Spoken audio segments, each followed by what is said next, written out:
Gossips.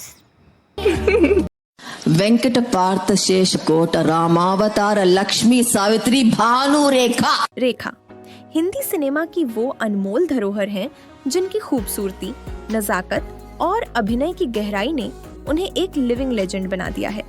रेखा, जिनका जन्म भानु रेखा गणेशन के रूप में हुआ था, वो एक तमिल थीं जो हिंदी धारा प्रवाह नहीं बोलती थीं। बॉलीवुड में सफल होने के लिए उन्हें हिंदी सीखनी पड़ी और अपने उच्चारण पर काम करना पड़ा। रेखा को अपने करियर की शुरुआत में अस्वीकृति और आलोचना का सामना करना पड़ा। 1966 में एक तमिल फिल्म से बतौर चाइल्ड आर्टिस्ट अपने करियर की शुरुआत करने वाली रेखा ने 1969 में बॉलीवुड में बतौर लीड एक्ट्रेस कदम रखा और उसके बाद भारतीय सिनेमा में उनका सफर सिर्फ कामयाबी की सीढ़ियां चढ़ता गया। अपने शुरुआती करियर में भले ही उन्हें संघर्षों का सामना करना पड़ा हो, लेकिन उन्होंने अपने अभिनय कौशल, कठोर परिश्रम और आत्मविश्वास से खुद को एक ऐसी मुकाम पर पहुंचाया जहां वे न सिर्फ एक बेहतरीन अदाकारा बनी, बल्कि एक संपूर्ण कलाकार के रूप में पहचानी गईं। उनके व्यक्तित्व में एक रहस्यात्मक आकर्षण है जो उन्हें बाकियों से अलग करता है। एक ऐसी छवि जो पर्दे पर जितनी चमकती है, पर्दे के पीछे उतनी ही सादगी और गरिमा से भरी हुई है। उनकी पहली फिल्म सावन भादों कोई बड़ी सफलता नहीं थी और उन्हें सार्थक भूमिकाएं पाने के लिए संघर्ष करना पड़ा। उन्हें अक्सर ग्लैमर गर्ल भूमिकाओं में टाइपकास्ट किया जाता था। ऋषिकेश मुखर्जी की 1973 की फिल्म नमक हराम में उनकी ब्रेकआउट भूमिका ने उनके करियर में एक महत्वपूर्ण मोड़ ला दिया। रेखा की सबसे प्रसिद्ध और प्रशंसित फिल्मों में 1981 की फिल्म उमराव जान का नाम सबसे ऊपर आता है। दिल जीत चाहे आप मेरी जान लीजिए। इस फिल्म ने न केवल उन्हें राष्ट्रीय पुरस्कार दिलाया, बल्कि उन्हें एक लेजेंडरी एक्ट्रेस के रूप में स्थापित कर दिया। दिल चीज क्या है और इन आंखों की मस्ती जैसे गीतों में उनकी नृत्य शैली, सौंदर्य और अभिव्यक्ति की शक्ति ने दर्शकों को पूरी तरह से मोहित कर लिया। आंखों की मस्ती के मस्ताने हजारों। वहीं मुकद्दर का सिकंदर का सलाम ए इश्क मेरी जान गीत आज भी उन क्लासिक मेलोडीज में शामिल है।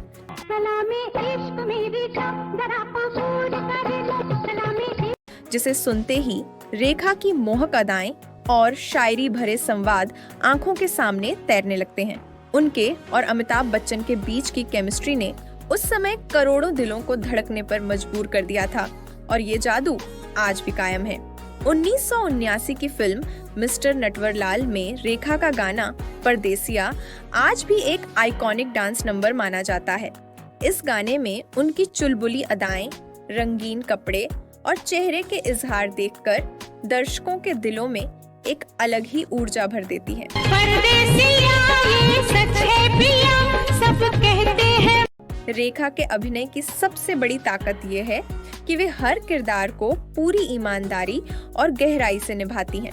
इसका उत्कृष्ट उदाहरण 1978 की फिल्म घर में देखने को मिलता है, जहां उन्होंने एक पीड़िता का किरदार इतनी संवेदनशीलता से निभाया कि दर्शकों की आंखें नम हो गईं।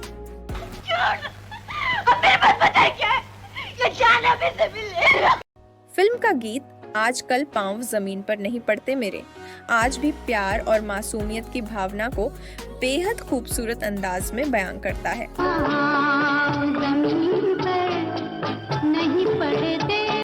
1981 की ही एक और फिल्म सिलसिला ने रेखा के करियर में एक नया मोड़ लाया। यह फिल्म न सिर्फ अपनी प्रेम त्रिकोण कथा के कारण चर्चा में रही, बल्कि इसके गीत देखा एक ख्वाब ने रेखा की मोहब्बत को एक सपना बना दिया।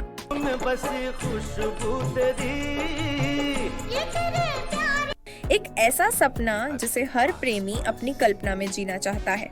उनके अभिनय की गहराई और आंखों के जरिए भावों को व्यक्त करने की कला इस फिल्म में अपने चरम पर थी। समय के साथ रेखा ने सिर्फ रोमांटिक या नाटकीय भूमिकाओं में ही नहीं, बल्कि सशक्त महिला किरदारों में भी खुद को साबित किया। 1988 की फिल्म खून भरी मांग एक ऐसी ही फिल्म थी जिसमें उन्होंने धोखे का शिकार होकर फिर से उठ खड़ी होने वाली एक साहसी महिला का किरदार निभाया।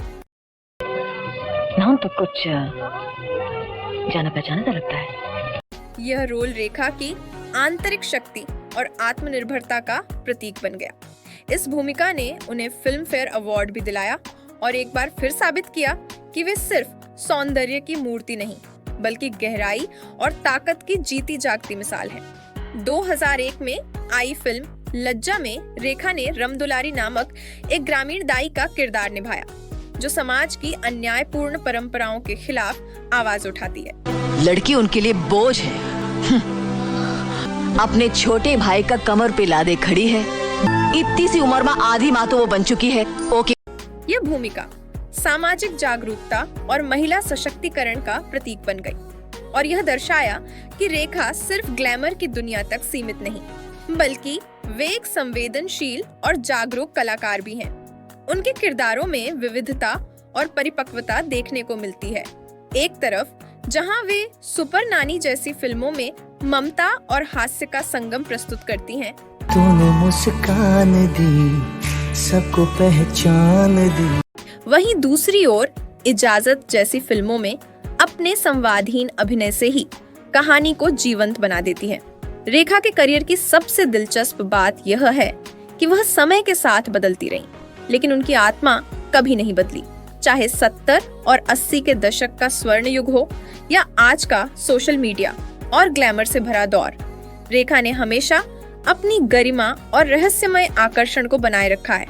उनका स्टाइल, उनका चाल डाल, उनकी साड़ी पहनने का तरीका और उनकी मुस्कुराहट, ये सब उन्हें एक स्टाइल आइकॉन भी बनाते हैं। आज भी जब वे किसी अवार्ड शो या पब्लिक इवेंट में आती हैं, तो हर कैमरा खुद ब खुद उनकी ओर घूम जाता है। रेखा का जीवन सिर्फ सिनेमा का हिस्सा नहीं रहा, बल्कि वह सिनेमा से भी बड़ा एक नाम बन चुकी है। वे एक प्रतीक हैं उस नारी का जो हर परिस्थिति में खुद को संभालना जानती है, अपने सपनों के लिए लड़ना जानती है और हर चुनौती को अपने आत्मबल से पार कर सकती है। उनके किरदारों और उनके गीतों में वह जादू है जो हर उम्र के दर्शक को अपनी ओर खींचता है। उनकी अभिनय यात्रा न केवल प्रेरणादायक है, बल्कि एक सांस्कृतिक विरासत भी है जो आने वाली पीढ़ियों के लिए मिसाल है। रेखा आज भी न सिर्फ एक नाम है, बल्कि एक एहसास है, एक भावना है जो हर सच्चे सिनेमा प्रेमी के दिल में हमेशा जीवित रहेगी। आपकी फेवरेट फिल्म कौन सी है? रेखा का कौन सा गाना है जो आप आज भी बार बार सुनते हैं? नीचे कमेंट में जरूर बताइए। वीडियो अच्छा लगा हो तो लाइक जरूर करें, शेयर करें और चैनल को सब्सक्राइब करना न भूलें और बेल आइकॉन दबाएं और हमारी प्लेलिस्ट जरूर चेक करें। Gossip.